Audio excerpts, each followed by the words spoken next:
absolument, avec plaisir. Cet autobus 100% électrique est le fruit de 10 ans de travail avec une intention, réinventer le transport scolaire. En fait, au début, on est allé avec un concept d'innovation globale sur le véhicule scolaire, donc plus léger, donc ce qui l'amène à être plus performant, moins d'entretien également. Donc, dans le fond, nous, on veut être certain que quand le véhicule est vendu, bien, il est sur la route. Cet indicatif sonore est un dispositif de sécurité car le véhicule est trop silencieux, on ne l'entend pas venir. La conduite a l'air très agréable. Absolument. Normalement, quand quelqu'un commence à chauffer un véhicule électrique, il ne veut plus jamais retourner à un véhicule diesel. Ça sent bon, c'est plus silencieux. On est beaucoup plus zen dans l'autobus. Puis la majorité des professeurs aiment que leur enfant arrive en autobus scolaire électrique. Ah oui. Également, oui. Il y a actuellement 3000 autobus scolaires Lyon sur les routes, la moitié au Québec, le reste aux États-Unis, Californie, État de New York, en Ontario et en Alberta. Il sort 5 véhicules par jour de cette usine de Saint-Jérôme qui occupe maintenant l'ancienne fabrique de patins Bauer d'un côté et autrefois Bell Hélicoptère de l'autre.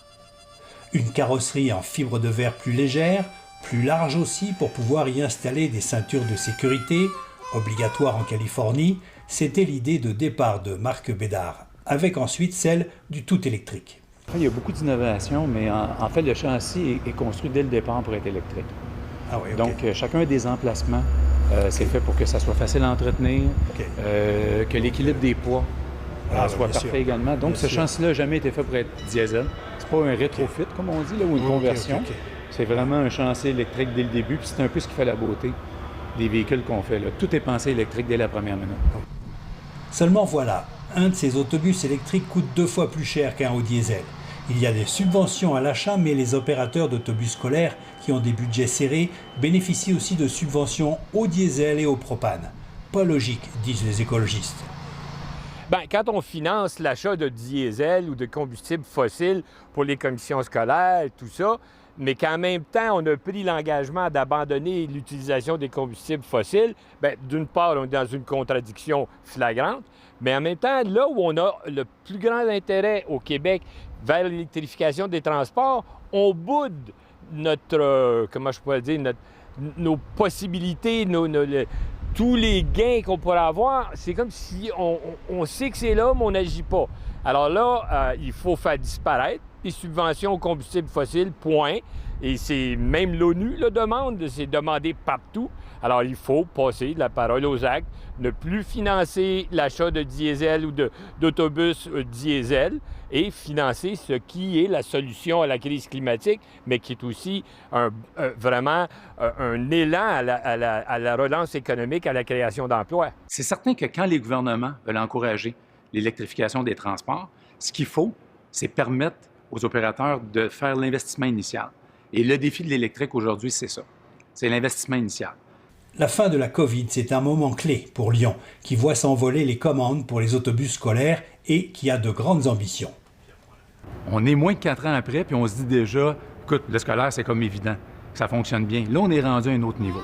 L'autre niveau, c'est les camions électriques. Et là, les camions électriques, ça veut dire beaucoup de kilométrage. 75 000 km par année, sans problème. Donc, on a un camion de vidange électrique avec la benne électrique qui est fait par un de nos partenaires. Les camions pour les fournisseurs d'énergie, par exemple pour Hydro-Québec. Donc, des camions nacelles, tout à fait, avec un de nos partenaires également, un camion complètement électrique où la source d'approvisionnement électrique, ce sont nos batteries qui sont sur le camion. Et là, on a plusieurs exemples comme ça. Donc, on est complètement passé à un autre niveau. Un autre niveau, car il y a un demi-million d'autobus scolaires en Amérique du Nord, mais plus de 15 millions de camions lourds. Ceux-ci ont une autonomie de 400 km. Ils seront plus chers à l'achat, mais extrêmement plus économiques à long terme une fois qu'ils sont amortis. Mais Daniel Breton, un pionnier de la voiture électrique, voit les coûts baisser très rapidement. Beaucoup de gens n'y croyaient pas. Écoutez, il y a des compagnies de qui on riait il y a quelques années à peine. Moi, je me rappelle être allé en Allemagne et d'avoir des dirigeants d'entreprise se moquer littéralement d'Elon Musk et de Tesla. Je pense qu'ils rient moins, là. C'est-à-dire qu'on voit que les avancées technologiques, entre autres faites à l'IREC avec Karim Zahib, avec ce qu'on appelle les batteries solides, qui vont devenir non seulement moins chères, plus dense, ça va faire en sorte de baisser les prix, de rendre les véhicules plus légers, c'est-à-dire que pour avoir la même autonomie, tu as besoin de moins de poids et moins de volume. Tout ça va faire en sorte de créer une vraie révolution technologique. Et ça, c'est pas dans 10 ans, là. C'est d'ici 2-3 ans, 5 ans maximum. Dernier produit de Lyon, le minibus électrique. Idéal pour le transport adapté, il peut l'être aussi pour rendre plus flexible une flotte de transport urbain en fonction des heures de fréquentation. Le nombre d'emplois dans les énergies des transports propres, présentement, c'est à peu près 300 000. Et on prévoit d'ici 2030, ça va être près de 600 000, dont la moitié, presque 300 000, qui vont être dans les transports propres. Et ça, précisément, c'est beaucoup l'électrification des transports, que ce soit pour les voitures, les camions, les autobus. Donc, on dit que c'est un bon vecteur de relance économique. Là, on est au 21e siècle, on sort d'une crise qui est liée au réchauffement de la planète. Ça, on ne le dit pas assez souvent.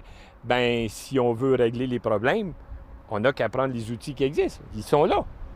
Mais ça, il faut avoir le courage de dire, bien, on a les outils, on a les moyens, on a le besoin, alors allons-y. Les choses vont vite pour Lyon. Un démarrage il y a 10 ans et des autobus scolaires qui roulent vraiment depuis 2016 seulement. Donc, on était tout seul il y a 4 ans. Il y a 4 ans, on vous traitait de fou encore.